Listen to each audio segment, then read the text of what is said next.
अच्छा जी, ये एक कथा है छोटा-सा, कथा तो छोटा-सा है, बात भी छोटी-सी है लेकिन उसकी अहमियत बहुत ज़्यादा है। नफ्स पे मैं पहले भी बड़ी दफ़ा बात कर चुका हूँ लेकिन नफ्स इंसानी को समझना बड़ा ज़रूरी है। नफ्स की बहुत सी अक़साम औलिया ने बताई हैं लेकिन कुरान नफ्स की 3 बुनियादी अक़साम बताता है और मैं कुरानिक टर्मिनोलॉजी पर ही लिखता हूँ। मैंने उसको वही इख्तियार किया, आपके नफ्स की 3 किस्में हैं। एक नफ्स अम्मारा है जो आपको बदी पर उकसाता है। एक नफ्स लव्वामा है जो रिपेंटिंग सोल है, जो मलामत करती है। ये वो सोल है जो आपको बदी से दूर और नेकी के करीब ले जाती है। और एक नफ्स मुतमइन्ना है जो अल्लाह की रज़ा में राज़ी होने का नाम है। सादा मिसाल अगर दुनिया की ले लें तो वो तो बड़ी आसान है कि मसलन एक शख्स शराब पी रहा है तो नफ्स अम्मारा उससे शराब पिलवा रहा है। एक दिन उसने कोई बात सुना, कुरान पढ़ा, किसी की बात सुनी और उसे एहसास हुआ कि ये कितना बड़ा गुनाह था जो मैं करता रहा।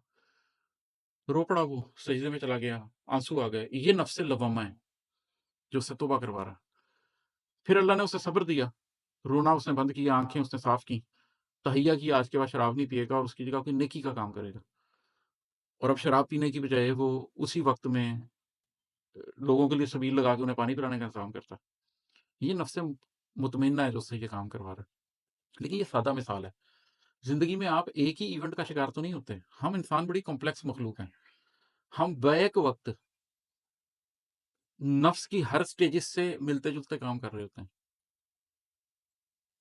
लॉ कॉलेज में हमारा एक क्लास फेलो था, तो एक दिन वो कोई किस्सा सुना रहा था कि इस तरीके से मुझे फ़ोन आया किसी लड़की का, तो उसने कहा कि मिलने आ जाओ। तो मैं गया, तो उस टाइम गाड़ी नहीं थी, मैं बस में गया। तो बस में एक लंगड़ा बंदा खड़ा हुआ था, तो मैंने अपनी सीट उसको दे दी। मतलब इस तरह से किस्से सुना रहा था, तो आई वाज़ लाइक ओके, अब ज़रा गौर करें कि लड़की ने फ़ोन किया तो आप मिलने जा रहे हैं। लंगड़े बंदे को खड़े देखा है, तो आप उसे सीट भी दे रहे हैं। आप कॉम्प्लेक्स हैं।